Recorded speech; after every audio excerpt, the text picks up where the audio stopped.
इस समय मेरे साथ है एमएलए विजय कुमार जो कि हीरानगर से है। सर, क्या बात आज आपने असेंबली में रखी? धन्यवाद Shubham ji. Actually motion of grants पर जो चर्चा थी उसमें पार्टी की तरफ से मुझको मौका फराहम किया गया, तो उसमें जो आज की तारीख में जो 4 डिपार्टमेंट्स थे, एक में मेडिकल एंड हेल्थ था, एक हायर एजुकेशन थी, एक एजुकेशन था और दूसरा ये हमारा सोशल वेलफेयर डिपार्टमेंट था। सबसे जो अहम जो है वो तुम्हारा हेल्थ और एजुकेशन डिपार्टमेंट है। वैसे तो सारे डिपार्टमेंट जो बड़े बहुत ही इंपॉर्टेंट है, तो इस पर सबसे बड़ी बात तो ये है कि जो मेरी कॉन्स्टिट्यूएंसी है इसका बड़ा एक पेक्यूलर इसकी जो है सिचुएशन है, क्योंकि कठुआ डिस्ट्रिक्ट में जितना भी ये हमारा इंटरनेशनल बॉर्डर है, जो मेरी कॉन्स्टिट्यूशन पड़ता है, नेशनल हाईवे है, उसका भी सारा मेरी कॉन्स्टिट्यूशन पर। उस प्रकार से इसका जो एक लोगों की डिमांड्स हैं, जो जिस प्रकार से सरकार की तरफ से फैसिलिटीज़ होनी चाहिए, तो वो उसमें नहीं। उस पर सबसे पहले तो मैंने जो हमारा हीरानगर हॉस्पिटल है, CSC है, जैसे सब डिस्ट्रिक्ट हॉस्पिटल बोल लो, आज से 70 साल पहले बना था और 20 साल हो गया, अभी तक कोई इस पर कोई कंस्ट्रक्शन वर्क नहीं हुआ है। आपके हरियाणी जहाँ भी जितने भी आप देखोगे, बिलावर है, बिसोली है, वहाँ काम लगा है, करोड़ों रुपये लगे, हमें कुछ ही है वहाँ जो उसका हेल्थ का वो इंफ्रास्ट्रक्चर बन रहा है। वहाँ पे ट्राई जंक्शन कहीं ना कहीं बनने को देख रहा है, और लेकिन हीरानगर में मैंने अभी इसको प्रोजेक्ट करना शुरू किया है। पहले भी इस पर कोशिश करते रहे, तो क्योंकि अब लगता है कि हमारी जो आवाज़ सुनी जा रही है, उससे सबसे पहले तो मैंने जो हमारा हॉस्पिटल जो हेल्थ फैसिलिटीज़ है मेरी कॉन्स्टिट्यूंसी में, हीरानगर में जो हॉस्पिटल 3 तो उसमें मेडिकल ऑफिसर नहीं है, और दिन को तो बहुत अच्छा चलता है, पर रात को जब होती है तो एक सिंगल जो मेडिकल ऑफिसर डॉक्टर होता है वो होता है, और वो कह सकते हैं कोई किस्म का रात को जब कोई पेशेंट आता है बीमार, तो उसने होना ही है, टाइमिंग उसका कोई नहीं होता, तो उसको रेफर किया जाता है। और मैंने इसमें सरकार से भी एक रिक्वेस्ट किया है, और उसके माध्यम से, क्योंकि आज से 15-20 साल पहले हम सुनते थे कि एक GAD का एक गवर्नमेंट आर्डर है, उस आर्डर के तहत कोई भी मुलाजिम है, कोई भी ऑफिसर है, वो अपना जो स्टेशन है, क्या उसने उसको सोना 13 किलोमीटर से बाहर जाना हो, तो उसको जो एक डिप्टी कमिश्नर उससे परमिशन सी करनी पड़ती थी। तो उसके लिए मैंने इनको कहा कि अगर पहले सारे ऑफिसर रहते थे, जब ऑफिसर रात को भी ठहरते थे, तो उसका जो है जो स्थानीय इलाका था उसको उनके अपनी प्रॉब्लम सुनते, तो लोगों को बड़ी सहूलत रहती थी। दूसरा जो है, जितने भी हमारे PSC थे, जहाँ 3 PSC थे, 4 उसमें NTPSC थी, उसमें एक भी डॉक्टर नहीं, सारी पोस्टें खाली हैं। सबसे इम्पॉर्टेंट थी बात क्या है, जो पैरामेडिकल स्टाफ में जो सफाई कर्मचारी होते हैं, 22 पोस्टें सैंक्शन है, 22 पोस्टें सफाई कर्मचारी की, तो पेरेंटली सिर्फ 4 सफाई कर्मचारी है, और हीरानगर सब डिस्ट्रिक्ट हॉस्पिटल में 5 सफाई कर्मचारी, एक भी नहीं है। और जो वहाँ के एडमिनिस्ट्रेटिव अफसर BMO साहब हैं, कभी एक PSC से कहीं दूसरे सब सेंटर से उठाकर माल आ रहे हैं। जिस हॉस्पिटल में सफाई कर्मचारी होगा, सैनिटेशन होगी, तो वहाँ क्या ट्रीटमेंट होगा। और जहाँ पर डॉक्टर्स बैठते हैं, वो जो बिल्डिंग है 70 साल पहले बनी है, उसको गाँव का बीच में उसको रेनोवेट करते हैं, और वो बिल्डिंग जो है वो अनसेफ डिक्लेयर की गई है PWD की तरफ से, और गाँव का उसको रेनोवेट करते हैं।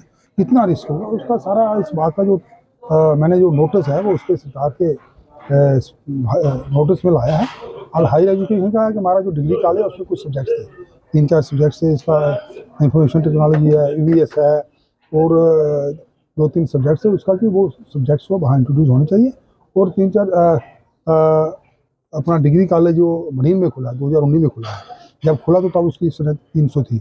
मेन सब्जेक्ट जितनी थी वो सारे वहाँ पर थे। सरकार की तरफ से रेशनलाइजेशन पॉलिसी है, उस पॉलिसी की अब आज की तारीख में सिर्फ 3 सब्जेक्ट हैं, हिंदी, इकोनॉमिक्स और एजुकेशन। कितना इसका महत्व है जो बच्चे हैं स्कूल से बैठे जानते हैं।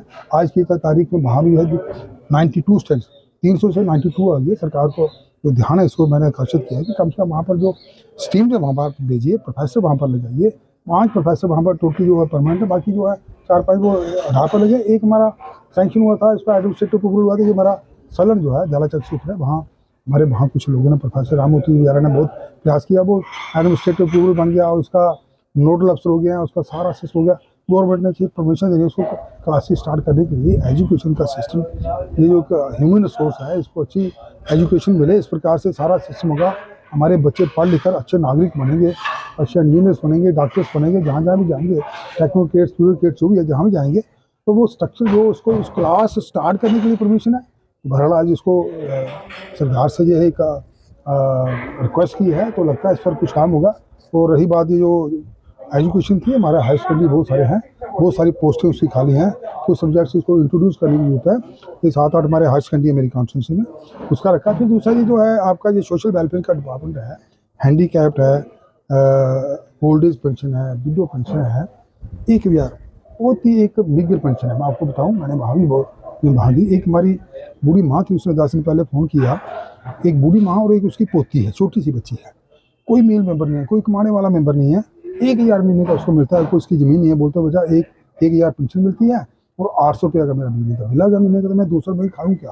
तो ये सारी बातें जो मैंने सरकार के नोटिस में लाई हैं कि कम से कम जो पेंशन है इन लोगों की, वो 3,000 कम से कम एक थोड़ा एक कह सकते हैं कि डिग्निफाइड लाइफ जो लीड कर सकते हैं। आंगनबाड़ी वर्कर्स हैं, आंगनबाड़ी हेल्पर्स हैं, तो इसमें भी इनका भी जो ऑनरेरी में बढ़ाने की जरूरत है, क्योंकि एक इंसान जब एक डिग्निफाइड लाइफ लीड करेगा, उसको लगा उसकी थोड़ा जो उसकी मेहनत का जो उसका पे कह लीजिए 100 में कह लीजिए, उसको जो अच्छा मिलेगा, तो वो अपना जो काम है वो उसको अच्छे तरीके से सर अंजाम करेगा। सर आपने आशा वर्कर्स की बात की, सबकी हमने हीरानगर में भी देखा कि कहीं ना कहीं छुटपुट एक्टिविटीज ऐसी होती जा रही हैं जहाँ पे हमें देखने को मिल रहा है कि वीडीसीज और वीडीजीज को एक्टिव करने की जरूरत है।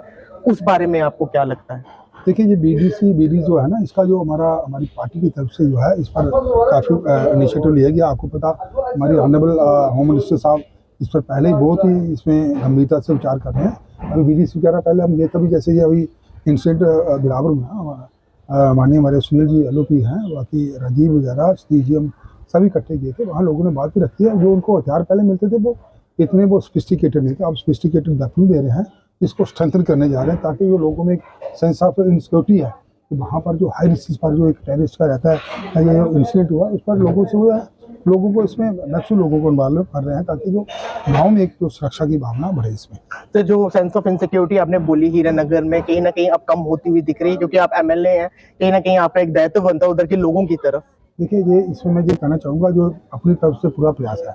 मेरी जो एक constituency border constituency international border लगता है, तो जो इशू आते हैं तो उसका प्रयास करते हैं सरकार के समक्ष जो है वो रखते हैं, कई बार अपने पार्टी की तरफ से भी रखते हैं, और ताकि उसका जो समाधान हो, लोगों की जो समस्याएं हैं, तो एक सिक्योरिटी की कंसर्न है, दूसरे भी जो उनकी एक डिमांड रहती है, तो उसको अपनी तरफ से पूरा ईमानदारी से प्रयास करते हैं। तो उसमें लगता है जो उसमें हम आस्ता आस्ता सफल होते जाएंगे। सर हम भी उम्मीद करते हैं कि जो आपने वहां पर अपनी बात रखी और जो भी जरूरत चीजें हैं हीरानगर को मिले। और ये हमारे साथ है एमएलए हीरानगर, जिन्होंने बेबाकी से बताया कि क्या क्या मसले हैं, और कहीं ना कहीं जो हीरानगर के ऊपर अटकलें लगाते हैं कि असुरक्षित महसूस करता है, वो असुरक्षित महसूस नहीं कर रहे हैं। सोफिस्टिकेटेड वेपन्स वहां पे दे दिए गए हैं और कहीं ना कहीं अब सुरक्षित महसूस हो रहा है, और भी जो चीजें वहां की सुरक्षा को बढ़ाने के लिए करना होगा वो मुहैया करवाई जाएगी। आप इस बारे में क्या कहते हैं? अपनी जो वैल्यूएबल राय है कमेंट बॉक्स में जरूर रखें। अभी के लिए फिलहाल इतना ही, दीजिए हमें इजाजत। जय हिंद।